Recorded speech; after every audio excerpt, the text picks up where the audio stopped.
பாசிச சக்திகளிடமிருந்து தமிழ்நாட்டை பாதுகாக்க திமுக கூட்டணி 200 தொகுதிகளில் வென்று காட்ட வேண்டும் என்று துணை முதலமைச்சர் உதயநிதி ஸ்டாலின் தெரிவித்தார். துணை முதலமைச்சர் உதயநிதி ஸ்டாலின் கடலூர் சுற்றுப்பயணத்தை முடித்துக் கொண்டு அரியலூர் மாவட்டம் ஆண்டிமடம் சென்றடைந்தார். ஆண்டிமடத்தில் திமுக ஒன்றிய அலுவலகத்தை திறந்து வைத்து அங்கு அமைக்கப்பட்டுள்ள பேரறிஞர் அண்ணா மற்றும் முத்தமிழறிஞர் கலைஞர் திருவுருவச் சிலைகளை திறந்து வைத்து திமுக கொடியை ஏற்றி வைத்தார்.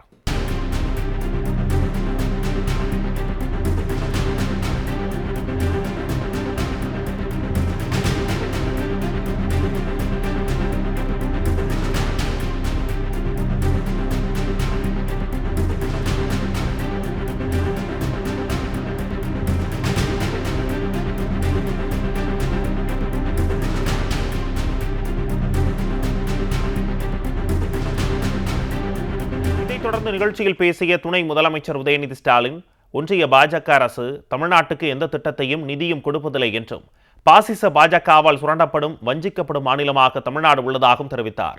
மேலும் பீகாரில் என்ன நடந்ததோ அதுதான் தமிழ்நாட்டில் அதிமுகவுக்கும் நடக்கும் என்றும், எடப்பாடி பழனிசாமி தமிழ்நாட்டை டெல்லியிடம் அடக்கு வைக்க பார்ப்பதாகவும் குற்றம் சாட்டினார். பாசிச சக்திகளிடமிருந்து தமிழ்நாட்டை பாதுகாக்க வருகிற சட்டமன்ற தேர்தலில் திமுக கூட்டணி 200 தொகுதிகளில் வென்றாக வேண்டும் என்றும், அதற்கு தொடக்கமாக இந்த ஜெயங்கொண்டம் தொகுதி அமைய வேண்டும் என்றும் துணை முதலமைச்சர் கூறினார். வர்ற சட்டமன்ற தேர்தலில் டெல்லி அணிய மொத்தமா தமிழ்நாட்டு மக்கள் கிளீன் போல்டு செய்வாங்க. அதுக்கு கழக உடன்பிறப்புகள், இங்க வந்திருக்கக்கூடிய தாய்மார்கள், நீங்க ஒவ்வொருத்தரும் களத்துல தீயா வேலை செய்யணும். நம்முடைய திராவிட மாடல் ஆட்சியுடைய சாதனைகளை நீங்க மக்கள்கிட்ட எடுத்துக்கொண்டு போய் சேருங்க. பாசிச பாஜகவில் அதிமுகவில் தமிழ்நாட்டுக்கு ஏற்படுகின்ற ஆபத்துகளை மக்களுக்கு விளக்கமா எடுத்து சொல்லுங்க. பாசிச சக்திகள்கிட்ட இருந்து தமிழ்நாட்டை பாதுகாக்க நம்முடைய கழக தலைவர் திரு முத்துவேல் கருணாநிதி ஸ்டாலின் அவர்கள் தலைமையில தான் நிச்சயம் ஆட்சியை அமைச்சு நம்மளாலதான் நம்முடைய மாநிலத்துடைய உரிமைகளை பாதுகாக்க முடியும். வருகின்ற சட்டமன்ற தேர்தலில் குறைந்தது 200 தொகுதிகளில் நம்முடைய கூட்டணி தலைவர் தலைமையிலான கூட்டணி நிச்சயம் வென்று காட்டணும். இதனைத் தொடர்ந்து ஆண்டிமடம் தேவனூரில் மாநிலங்களவை முன்னாள் உறுப்பினர் எஸ் சிவசுப்பிரமணியன் பெயரில் அமைக்கப்பட்டுள்ள நூலகத்தை துணை முதலமைச்சர் உதயநிதி ஸ்டாலின் திறந்து வைத்தார். மேலும் முத்தமிழறிஞர் கலைஞர் மற்றும் எஸ் சிவசுப்பிரமணியன் ஆகியோரது திருவுருவ படங்களை திறந்து வைத்து திமுக கொடியை ஏற்றி வைத்தார்.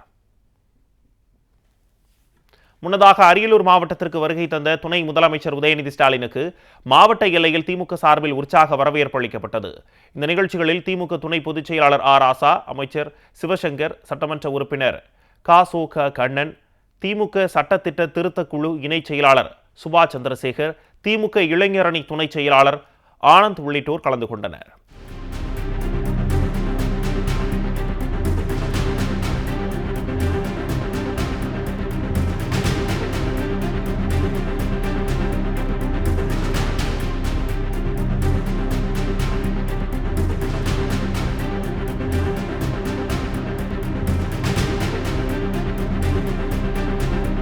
கடலூர் மாவட்டம் திட்டக்குடி சட்டமன்ற தொகுதிக்குட்பட்ட வதிட்டபுரம் பகுதியில் முத்தமிழறிஞர் கலைஞர் நூலகத்தை துணை முதலமைச்சர் உதயநிதி ஸ்டாலின் திறந்து வைத்து பார்வையிட்டார்.